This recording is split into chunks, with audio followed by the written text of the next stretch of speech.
В това видео ще разгледаме как протича един търг, видовете пазарни сделки според тяхната продължителност, активност и брой на участниците, Price Ladder или ценова стълбица, още позната като DOM. В нея ще се запознаем с агресивни и пасивни поръчки, разликата между тях. Търгът започва с обявяването на картината.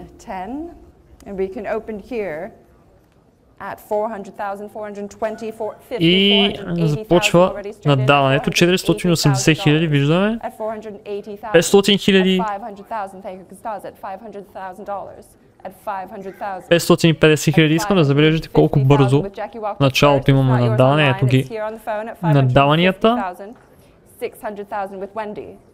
Започнахме от 480 хиляди, вече сме на 650 хиляди. 750 хиляди.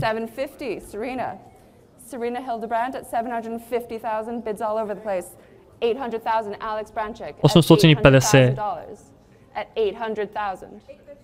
850,000 Carly's now. 850,000. Everyone gets a turn at 850,000. 900,000 back with Wendy. И вече колкото повече поскъпва, толкова по-малко стават и толкова по-бавно се движи цената. Това е защото си имаме търг в една посока. Една стока, много купувачи. При капиталовите пазари обаче имаме търг в две посоки. Купувачи, много купувачи и много продавачи. Тъй като може да бъде шортен даден продукт, без реално да държиш този продукт. Стигаме до 1,200,000, 1,300,000. With Lucius first, just ahead of you at 1.3 at $1,300,000. At 1,300,000. Against all of you. 1,400,000 и в един момент просто нещата замират и ако видите от милион нагоре бяха 100,000 наддаванията. И сега забележете как последното наддаване е само с 50,000 и няма да има друг наддаващ, който да стигне до 1,5 милиона. 1,450,000 и това всъщност е крайната цена. Няма, ще бъде продадено на толкова. Ключовото знание, което може да отнесете и да ви е в полза, е наблюдаването на активността и бързината в различните стадии на един търг. По тях може да се ориентирате колко е търсен и желан даден продукт на различните ценови граници. Сега преминаваме към видовете пазарни сделки според тяхната продължителност. Нека да се запознаем накратко с различните пазарни участници според тяхната продължителност на сделките в пазара. Започваме с най-честата и най-кратка търговия, тази на High Frequency Trading алгоритмите.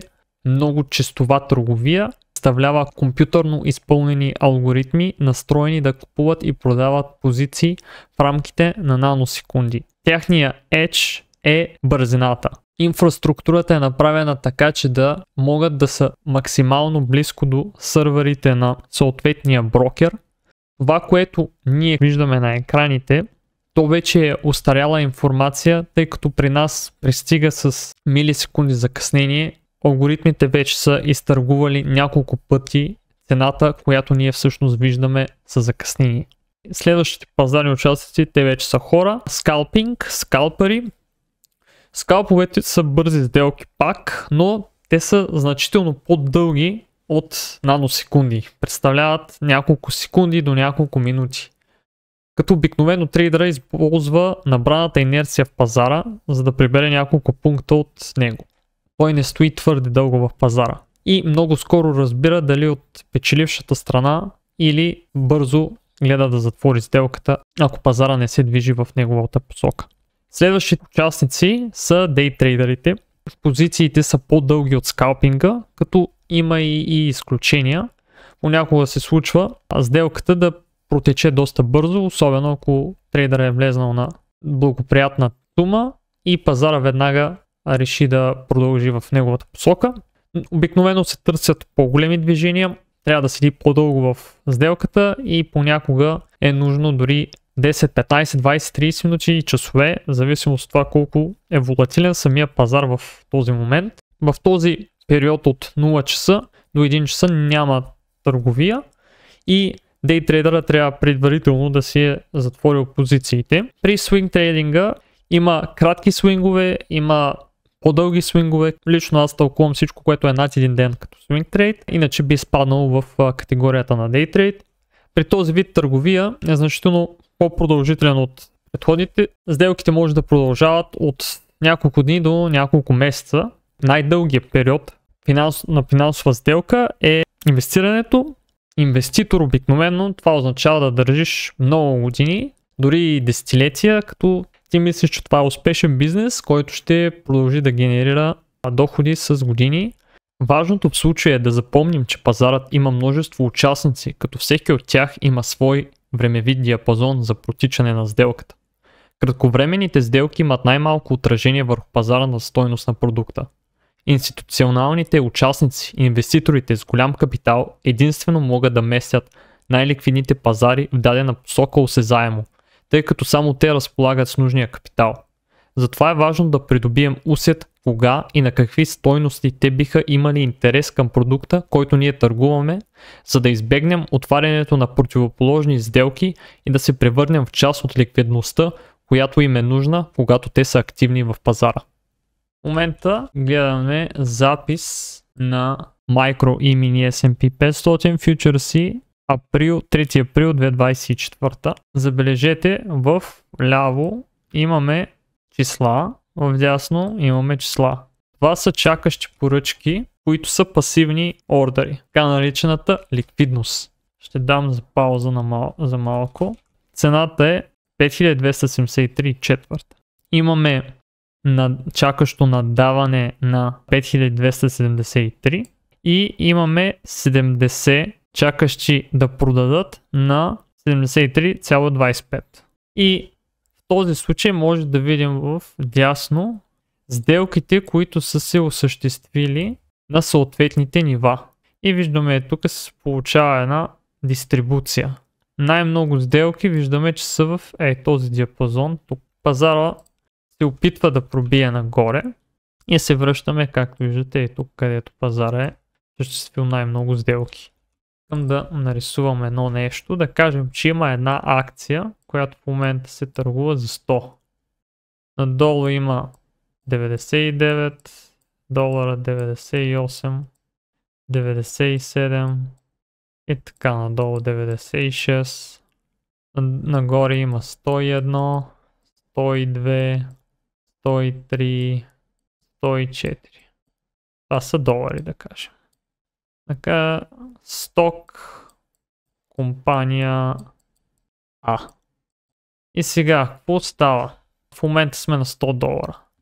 На 101 долара има пасивни 5 продавача. Тук имаме 10. Тук имаме 11, тук имаме 1. 5 плюс 10 плюс 11 плюс 1. Колко са? 27 акции. Имаме ликвидност, които се продават на съответно този диапазон. Имаме купувач, който иска да купи, да кажем тук 10 акции. Тук иска да купи 2, тук една, тук иска да купи още 10. Пазара е заспал на 100. Защо е заспал? Защото няма агресивни купувачи или продавачи в случая. Станала е само ликвидност, т.е. пасивни купувачи тук и пасивни продавачи тук. За да се мръдне цената, някой трябва да стане агресивен купувач или продавач и в случая да изстреля цената или нагоре, или надолу. Вие виждате, че е на 100 долара и искате да си купите 30 акции. И си смятате, значи ми трябва 3000, примерно. Тя в момента е 100, аз искам да купя 30. Да, обаче, ако цъкнете на агресивно на Buy Market, в момента ликвидността е само, коментирахме, че е само 27 тук. Тоест, вие ще купите акция на 101, на 102, на 103, на 104 и да кажем, че има на 105 10 поръчки, примерно. Вие ще стигнете до 105. И съответно средната ви стойност няма да е 100, ами ще е сумата от всичко е това. И в крайна сметка няма да платите 3000, ами ще платите в случая колко се пада средното, може би около 102,5, т.е. около 3060 някъде. Това е защото в случая този пазар не е достатъчно ликвиден за вашата поръчка. Обратно, ако искате да продадете агресивно, имате, да кажем, 20 акции, искате да ги продадете, виждате, че е на 100, вие сте я купили, да кажем, на 90 и сега искате да я продадете. Хубаво, обаче вие няма как да я продадете на 100, тъй като няма кой да я купи на 100 в момента. Има 10 акции, които могат да се купят на 99, 2 акции на 98, една акция на 97 и останалите на 96. Тоест вие ще преместите цената чак до 96 и ще оберете цялата ликвидност тук и в крайна сметка някъде около 97, средната ви стойност ще бъде около 97 и половина от вашите 20 акции. Ако обаче вие не сте съгласни на това да я продадете на 97,5, искате вашите акции да ги продадете на 100. Ще цъкнете пасивна продажба тук и ще станете ликвидност за пазара, т.е. ще предоставите вашите 20 акции тук. И другия, който пък иска да купи 30 тук, също ще стане пасивен и тогава може да осъществите сделка. Тъй като той дава 100 и вие искате 100. Но трябва да станете пасивни продавачи на 100, а не агресивни. Тъй като ако сте агресивни и искате веднага да се пазара да ви запълни поръчката, той ще трябва да падне до тук. Ако се върнем на примера тук, виждате колко много всъщност поръчки има тук, колко много сделки са се осъществили, защото това е един от най-ликвидните пазари. И за да буднете пазара, виждате, че трябва да имате доста, дори с един пункт трябва да имате около 500 контракта на микро и мини S&P, който или да купите, или да продадете, за да бутнете само с около един пункт. Има различни пазари, някои, които са по-ликвидни, някои, които не са. В дясно това е микро и мини NASDAQ и виждате, чакащите поръчки са много по-малко. И вижте колко по-бързо се мести този пазар. Затова е по-волатилен, тъй като няма толкова голяма ликвидност. И съответно се мести много повече. Това е просто защото няма толкова много участници при NASDAQ, за разлика от S&P.